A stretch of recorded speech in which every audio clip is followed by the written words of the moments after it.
اگر کوئی آدمی اللہ کی ذات کا حقیقی علم رکھ کر صرف 2 رکعت نماز پڑھے، اللہ تعالیٰ کی ذات کا علم رکھتا ہو جتنا قرآن و حدیث میں بتایا گیا، صرف 2 رکعت نماز پڑھے، اللہ کے نبی علیہ الصلوۃ والسلام کہتے ہیں کہ کوئی مسجد میں طہارت حاصل کر کے وضو کر کے داخل ہوتا ہے، داخل ہو کر 2 رکعت نماز ادا کرتا ہے، صرف 2 رکعت، اللہ کے نبی کہتے ہیں کہ یہ 2 رکعت اس کے سارے گناہوں کا کفارہ بن سکتی ہے۔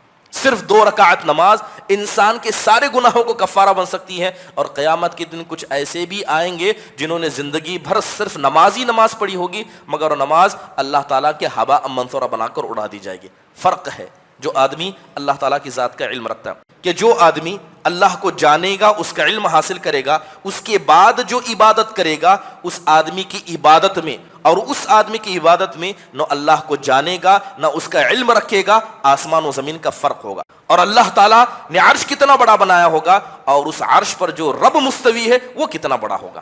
سبحان من خلق، کہتے ہیں کہ اللہ تعالیٰ کی ذات کا علم حاصل کرو، اللہ کو جانو۔ جو آدمی اللہ کو جانے گا وہی اللہ سے ڈرے گا، اور جو آدمی اللہ کو نہیں جانتا تو پتہ یہ چلا کہ سب سے پہلا علم جو ہمیں حاصل کرنا چاہیے وہ کیا ہے؟ اللہ تبارک و تعالیٰ کی ربوبیت کا، اللہ تعالیٰ کی ذات کا۔ حامدا و مصلیا اما بعد، اعوذ باللہ من الشیطان الرجیم، بسم اللہ الرحمن الرحیم۔ ان ربکم اللہ الذی خلق السماوات والارض فی 6 ایام ثم استوى علی العرش یدبر الامر۔ اللہ سبحانہ و تعالیٰ کا ارشاد ہے، بے شک تمہارا پروردگار وہی ہے جس نے آسمانوں اور زمینوں کو پیدا کیا، اور یہ کام اس نے 6 دنوں میں مکمل کیا۔ ثم استوى علی العرش، پھر اس کے بعد وہ عرش پر بلند ہوا، وہ عرش پر مستوی ہوا، یدبر الامر، اور وہ وہاں سے کائنات کی تدبیر کر رہا ہے، کائنات کو چلا رہا ہے۔ محترم حاضرین، یہ بات ہم سب جانتے ہیں کہ علم انسان کے لیے ضروری ہے۔ بغیر علم کے نہ انسان اپنے پیدائش کے مقصد کو سمجھ سکتا ہے، نہ اس پر چل سکتا ہے، اور نہ ہی اس مقصد کو پورا کرنے کی طاقت رکھ سکتا ہے۔ لیکن دنیا کے اندر بے شمار قسم کا علم ہے، سب سے افضل وہ علم ہوتا ہے جس کا تعلق افضل چیزوں سے ہو۔ ایک دنیا کا علم ہے، ایک دین کا علم ہے۔ اگر آپ سے پوچھا جائے کہ کون سا علم افضل ہے تو آپ کہیں گے کہ دینی علم کا تعلق دنیا اور آخرت دونوں سے ہے، دنیاوی علم کا تعلق صرف دنیا سے ہے، لہذا جس کا تعلق جتنی مقدس چیز سے ہوگا اس علم کا مقام بھی اتنا بڑا ہوگا۔ اگر یہی علم اللہ کی ذات کے تعلق سے ہو تو ساری کائنات اللہ تعالیٰ کی تدبیر میں۔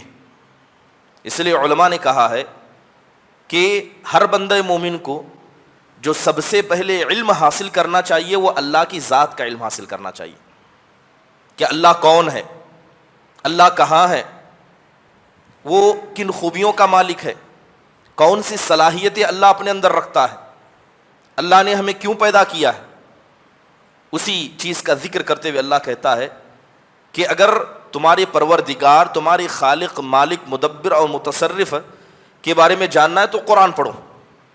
بعض علماء نے کہا کہ اللہ تعالیٰ نے قرآن مجید میں 300 آیتیں، قرآن میں 300 آیتیں ایسی نازل کی ہیں جو سب اللہ کی ذات کا علم حاصل کرنے پر ابھارتی ہیں۔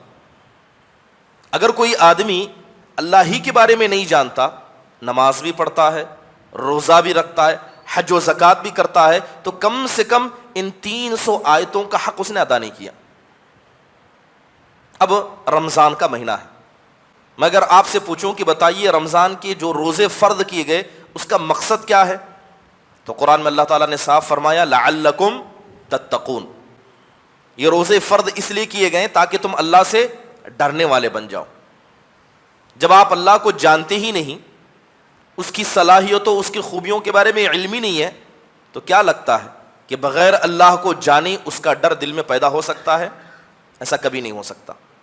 اسی لیے دیکھیں کہ جو ہم سے پہلے لوگ گزرے ہیں، چاہے وہ انبیاء ہو یا صحابہ ہو، ان میں ہم میں فرق یہ ہے کہ جو آدمی جتنا اللہ کا علم رکھتا تھا وہ اللہ سے اتنا ڈرتا تھا، اور جو آدمی اللہ کے بارے میں جتنا کم جانتا ہے اتنا ہی شیطان اس کے قریب اور اللہ کا ڈر اس سے دور ہوتا ہے۔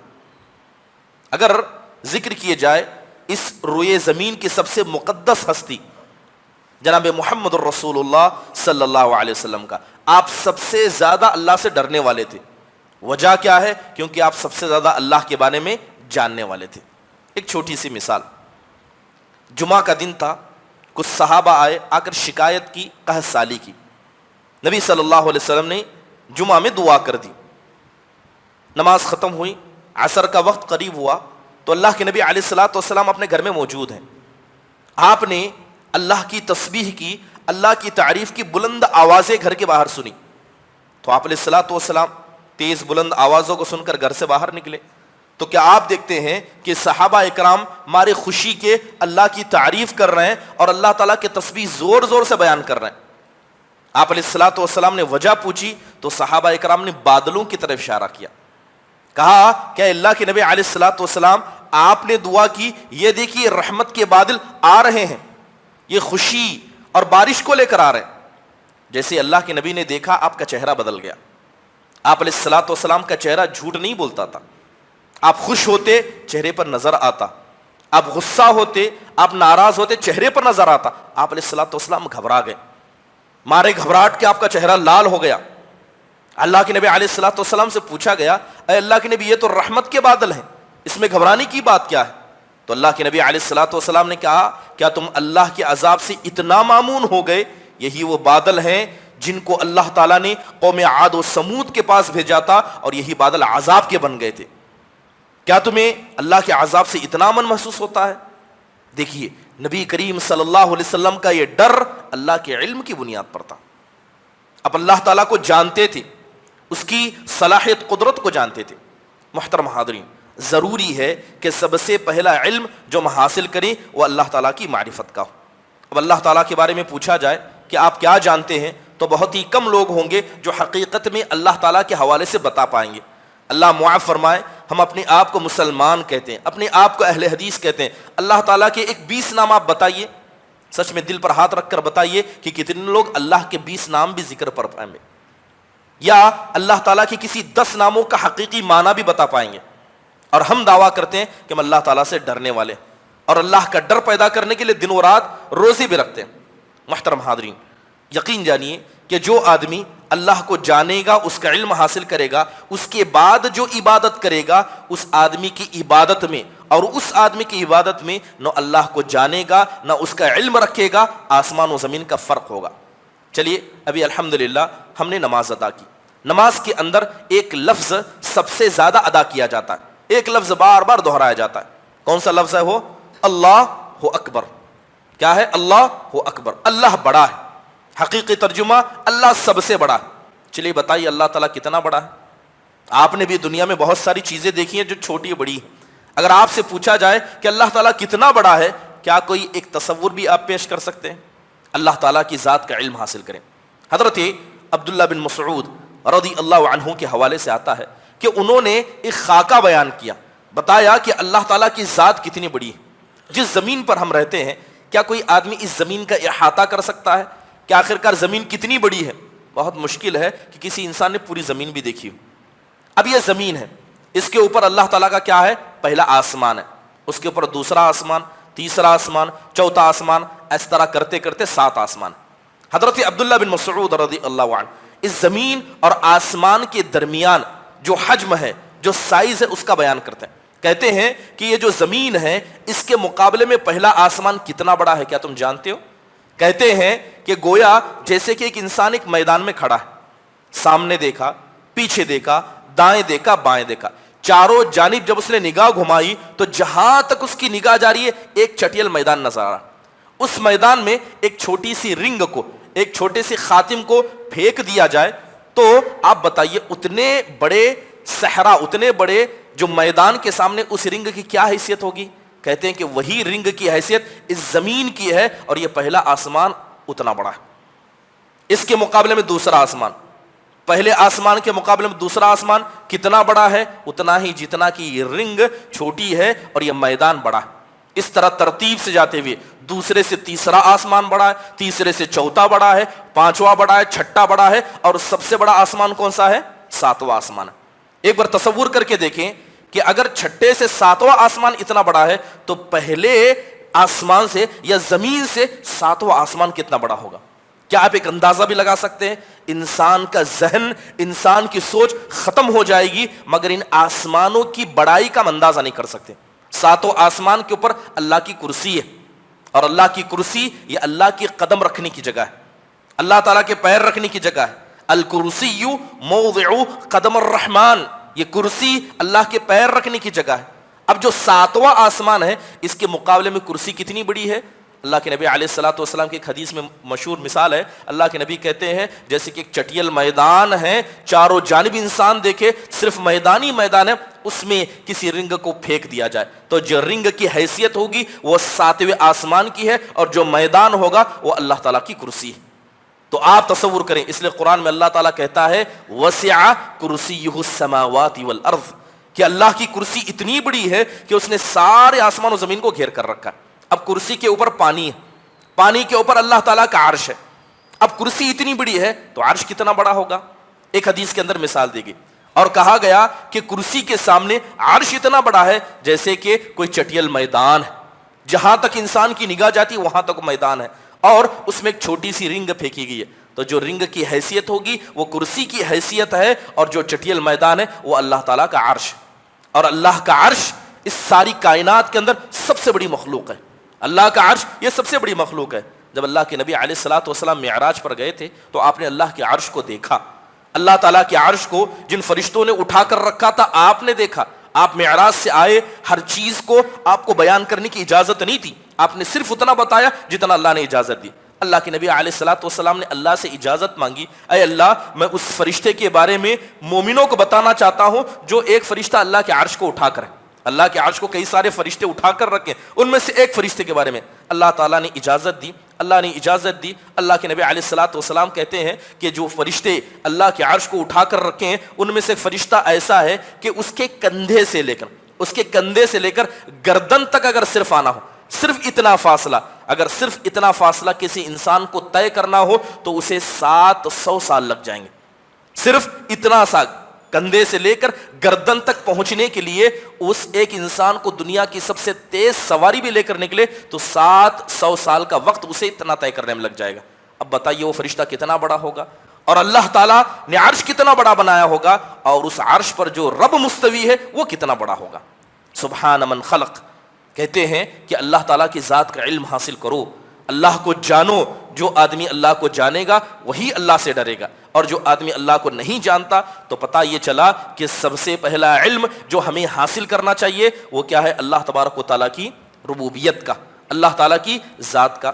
ہم سجدے میں جب جاتے ہیں تو ایک دعا پڑھتے ہیں، کیا پڑھتے ہیں؟ سبحان ربی الاعلی، تمام تعریف اس رب کے لیے وہ پاک ہے جو سب سے بلند ہے۔ پوچھا جائے کتنا اللہ تعالیٰ بلند ہے، اس کی بھی مثال حدیثوں کے اندر دے دی گئی۔ عبداللہ بن مسعود کہتے ہیں کہ زمین سے پہلا آسمان اگر آپ کو جانا ہے تو آپ کو کم سے کم 500 سال کا فاصلہ لگے گا۔ دنیا کی سب سے تیز سواری لیجئے، پہلے آسمان سے یعنی زمین سے آسمان کو جانے کے لیے 500 سال، پہلے آسمان سے دوسرے آسمان کو جانے کے لیے 500 سال، دوسرے سے تیسرا، تیسرے سے چوتھا، پانچواں، چھٹا، ساتواں آسمان تک پہنچنے کے لیے کتنے سال لگ جائیں گے جس کی کوئی حد نہیں۔ اتنا ہی دور ساتویں آسمان سے اللہ کی کرسی ہے، اللہ کی کرسی سے اللہ کا عرش اتنا ہی دور ہے۔ ہم کہتے ہیں سبحان ربی الاعلی، تمام تعریف اس رب کے لیے جو سب سے بلند ہے۔ کتنا بلند ہے اللہ تعالیٰ، اس کا کوئی تصور بھی ہم لوگ نہیں کر سکتے۔ محترم حاضرین، اسی لیے جب پوچھا جاتا ہے کہ اللہ عبادت کا کیوں حقدار ہے، کیونکہ اللہ تعالیٰ سب سے بڑا ہے۔ اللہ تعالیٰ کتنا بڑا ہے؟ انسان کی سوچ سے بھی بڑا ہے، انسان تصور نہیں کر سکتا، انسان خیال بھی نہیں کر سکتا، اتنا اللہ تبارک و تعالیٰ کی ذات بڑی ہے۔ یہی وجہ ہے کہ اللہ تبارک و تعالیٰ نے ہم انسانوں کو پیدا کیا تاکہ ہم اللہ کو جان سکیں، اس کے اسماء و صفات کو سمجھ سکیں، اس کی ذات کو جان سکیں۔ محترم حاضرین، اسی کو کہتے ہیں توحید۔ اللہ کو جاننا یہی توحید ہے، اور جس آدمی کی توحیدی کمزور ہے، جس آدمی کا اللہ پر، رب پر ایمانی کمزور ہے، بتائیے کیا نمازیں، کیا روزے، کیا حج و زکوٰۃ اسے وہ فائدہ پہنچا پائیں گے جو فائدہ حقیقی طور پر ایک مسلمان کو پہنچانا چاہیے؟ آپ تصور کریں کہ یہ عبادتیں جنہیں ہم ادا کرتے ہیں یہ اتنی طاقت رکھتی ہیں، اگر کوئی آدمی اللہ کی ذات کا حقیقی علم رکھ کر صرف 2 رکعت نماز پڑھے، اللہ تعالیٰ کی ذات کا علم رکھتا ہو جتنا قرآن و حدیث میں بتایا گیا، صرف 2 رکعت نماز پڑھے، اللہ کے نبی علیہ الصلوۃ والسلام کہتے ہیں کہ کوئی مسجد میں طہارت حاصل کر کے وضو کر کے داخل ہوتا ہے، داخل ہو کر 2 رکعت نماز ادا کرتا ہے، صرف 2 رکعت، اللہ کے نبی کہتے ہیں کہ یہ 2 رکعت اس کے سارے گناہوں کا کفارہ بن سکتی ہے۔ صرف 2 رکعت نماز انسان کے سارے گناہوں کو کفارہ بن سکتی ہے۔ اور قیامت کے دن کچھ ایسے بھی آئیں گے جنہوں نے زندگی بھر صرف نماز پڑھی ہوگی، مگر نماز اللہ تعالیٰ کے ہباء منثورہ بنا کر اڑا دی جائے گی۔ فرق ہے جو آدمی اللہ تعالیٰ کی ذات کا علم رکھتا ہے۔ محترم حاضرین، ضروری ہے کہ اس بات کو ہم سمجھیں اور یاد رکھیے کہ اللہ تعالیٰ کے وجود پر علم رکھنا، اللہ کی ذات کا علم رکھنا، اور اللہ تعالیٰ موجود ہے، اللہ موجود ہے، ایسا نہیں ہے کہ ہم کسی ایسی ذات کی عبادت کرتے جو دنیا میں ہے ہی نہیں۔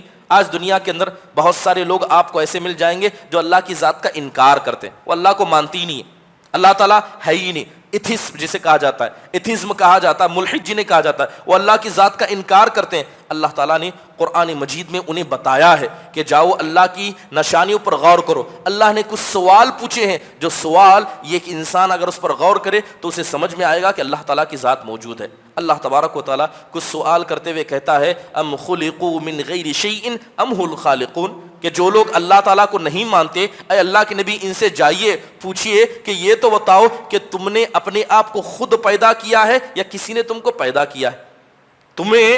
تم نے اپنے آپ کو پیدا کیا ہے یا کسی غیر نے تم کو پیدا کیا؟ یہ سوال ان لوگوں سے پوچھ لو۔ تو بہت ہی کوئی مشکل ہوگا کوئی انسان کہے کہ میں نے اپنے آپ کو پیدا کیا، تو پتا چلا کہ کسی غیر نے ہم کو پیدا کیا ہے، بس ہمیں سوال کرنا ہے، بس ہمیں جاننا ہے کہ وہ کون ذات ہے جس نے ہمیں پیدا کیا۔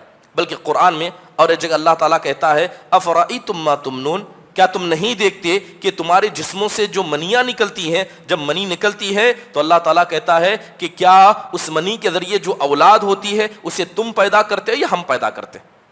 تمہارے جسم سے نکلنے والی چیز ہے، عورت کے مادر رحم میں جاتی ہے، لیکن جو اولاد ہوتی ہے اسے تم پیدا کرتے ہو ہم پیدا کرتے ہیں۔ اگر کوئی آدمی کہے کہ میں پیدا کرتا ہوں تو اس کا مطلب آپ کے پاس صلاحیت ہوگی، اگر آپ لڑکا چاہیں تو لڑکا پیدا کریں، اگر آپ لڑکی چاہیں تو لڑکی پیدا کریں۔ کیا کوئی آدمی اس بات کی بھی صلاحیت رکھتا ہے؟ تو اس کا مطلب یہ ہوا کہ منی آپ کی، کوشش آپ کی، لیکن پیدا کرنے والی ذات کوئی اور ہے۔ اب انسان کو بس غور کرنا ہے کہ وہ ذات کون سی ہے۔ محترم حاضرین، اس لیے کہا جاتا ہے کہ اللہ تعالیٰ کی ذات کا انکار اس کائنات میں بہت ہی کم لوگوں نے کیا ہے، اور جتنے لوگوں نے کیا ہے یہ دنیا کے سب سے بدبخت لوگ ہیں۔ محترم حاضرین، یہی وجہ ہے کہ جب ہم اللہ تعالیٰ کی ذات کا علم نہیں رکھتے، اللہ تعالیٰ کو نہیں جانتے، تو بہت سارے ایسے اعتراضات حدیثوں پر کیے جاتے ہیں جن اعتراضات کی وجہ سے ہمارے نوجوان گمراہ ہوتے ہیں۔ نبی کریم صلی اللہ علیہ وسلم کی بڑی مشہور حدیث ہے، آپ اس حدیث پر غور کریں کہ کیسے لوگوں نے اس حدیث پر اعتراض کیا، اور اعتراض کرنے کے بعد ہمارے بہت سارے نوجوان گمراہ بھی ہو گئے۔ اللہ کے نبی علیہ الصلوۃ والسلام کہتے ہیں کہ سورج جیسے ہی غروب ہوتا ہے، سورج کیا کرتا ہے؟ سورج جیسے ہی غروب ہوتا ہے وہ اللہ تعالیٰ کے عرش کے نیچے جاتا ہے اور جا کر وہاں پر سجدہ کرتا ہے۔ سورج جیسے ہی غروب ہوتا ہے وہ کہاں جاتا ہے؟ اللہ کے عرش کے نیچے جاتا ہے اور جا کر سجدہ کرتا ہے، اللہ سے اجازت مانگتا ہے۔ اللہ تعالیٰ کہتا ہے کہ جاؤ مشرق سے طلوع ہو جاؤ، لیکن جب قیامت کا دن آنا ہوگا تو اللہ تعالیٰ کہے گا کہ جہاں سے، یعنی جس مغرب سے لوٹ کر آئے تھے اسی مغرب کی طرف سے لوٹ جاؤ۔ لہذا جس دن قیامت آنی ہوگی سورج کس طرف سے طلوع ہوگا؟ مغرب کی جانب سے طلوع ہوگا۔ اب جب یہ حدیث ہم بیان کرتے ہیں تو لوگ اعتراض کرتے ہوئے کہتے ہیں کہ ہم تو سورج کو دیکھ رہے ہیں، ہمیں سورج کی گردش پتہ ہے، ہم دیکھتے ہیں تو ہمیں سمجھ میں آتا ہے کہ سورج کہیں آ نہیں جا رہا ہے، اپنی پوزیشن پر بڑا ہلکا سا اپنے پوزیشن سے ہل رہا ہے۔ مسلمان کہتے ہیں کہ سورج غروب ہونے کے بعد اللہ کے عرش کے نیچے جاتا ہے، سجدہ کرتا ہے۔ ہم ظاہر میں دیکھ کر تو نہیں سمجھ رہے کہ سورج کہیں آ رہا ہے جائے۔ اگر حقیقت میں کوئی آدمی ان اسماء و صفات کا اور جتنی باتیں آپ کو بتائی گئی اس کا علم رکھے تو اس کا سوال کا جواب اسے مل جائے گا۔ اب جو سورج ہے ظاہری بات ہے یہ پہلے آسمان میں، اس کے اوپر کیا ہے؟ دوسرا آسمان، دوسرے آسمان کے اوپر تیسرا، چوتھا، پانچواں، چھٹا، ساتواں، اور سب سے اونچا کیا ہے؟ اللہ تعالیٰ کا عرش ہے، سب سے اونچا اللہ کا عرش ہے۔ گویا دنیا کی ہر چیز ابھی کہاں ہے؟ سب اللہ کے عرش کے نیچے، ہم بھی اللہ کے عرش کے نیچے اور یہ سورج بھی اللہ کے عرش کے نیچے۔ تو گویا سورج اگر اپنی جگہ رہ کر بھی سجدہ کرے تو اس نے کہاں سجدہ کیا؟ اس نے عرش کے نیچے ہی سجدہ کیا۔ اس لیے کہتے ہیں کہ اللہ تعالیٰ نے اپنے عرش کے لکھا ہے ان رحمتی سبقت علی غضبی، کہ میری رحمت میرے غصے پر غالب آ گئی، اس لیے جب تک ہم عرش کے نیچے ہیں اللہ کی رحمت کے مستحق ہیں، لیکن جب قیامت کا وقت ہوگا اللہ آسمان و زمین کو لپیٹ دے گا اور اللہ تعالیٰ کے عرش کو نیچے لایا جائے گا، تب اللہ کے عرش کے نیچے نہیں رہیں گے، تب حساب ہوگا، رحمت نہیں حساب ہوگا، اور وہ کون سا دن ہوگا؟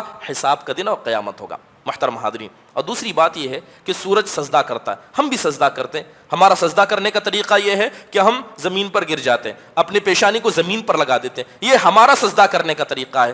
آپ جانتے ہیں کہ جتنے بھی چرند ہیں، پرندے، درخت ہیں، یہ بھی اللہ تعالیٰ کو سجدہ کرتے ہیں۔ کیسے سجدہ کرتے ہیں ہم نہیں جانتے، ان کے سجدہ کرنے کا طریقہ الگ ہے، تو ہم نے کیسے سمجھا کہ جس طرح ہم انسان سجدہ کرتے ہیں سورج بھی ویسے ہی سجدہ کرتا ہے، اس کا سجدہ کرنے کا اپنا طریقہ ہے۔ محترم حاضرین، بتانے کا مقصد یہ ہے کہ اللہ تعالیٰ کی ذات کے حوالے سے، اللہ کی کائنات کے حوالے سے جتنی بھی سوالات اٹھائے جاتے ہیں، اگر کوئی آدمی حقیقت میں اللہ کی ذات کا علم حاصل کرے تو یہ علم اس کے ہزاروں سوالات یا شکوک و شبہات کا ازالہ کرنے کے لیے کافی ہے۔ اللہ تعالیٰ سے دعا ہے کہ اللہ تعالیٰ ہم لوگوں کو سب سے پہلے جس اشرف علم کو حاصل کرنے کی توفیق دے وہ اللہ تعالیٰ کی ذات کا علم ہو۔ کوشش کریں اللہ تعالیٰ کے بارے میں پڑھیں، اس کی خوبیوں کے بارے میں پڑھیں، اس کی صلاحیتوں کے بارے میں پڑھیں، اللہ کے ناموں کو یاد کریں، اس کے ناموں کا مطلب سمجھنے کی کوشش کریں اور اس کے ناموں کے اس کے تقاضوں پر عمل کرنے کی کوشش کریں، اور سب سے اہم اللہ تعالیٰ کی توحید کو جاننے کی کوشش کریں۔ توحید ربوبیت کسے کہتے ہیں، توحید الوہیت کسے کہتے ہیں، توحید اسماء و صفات کسے کہتے ہیں۔ اللہ تعالیٰ ہم سب کو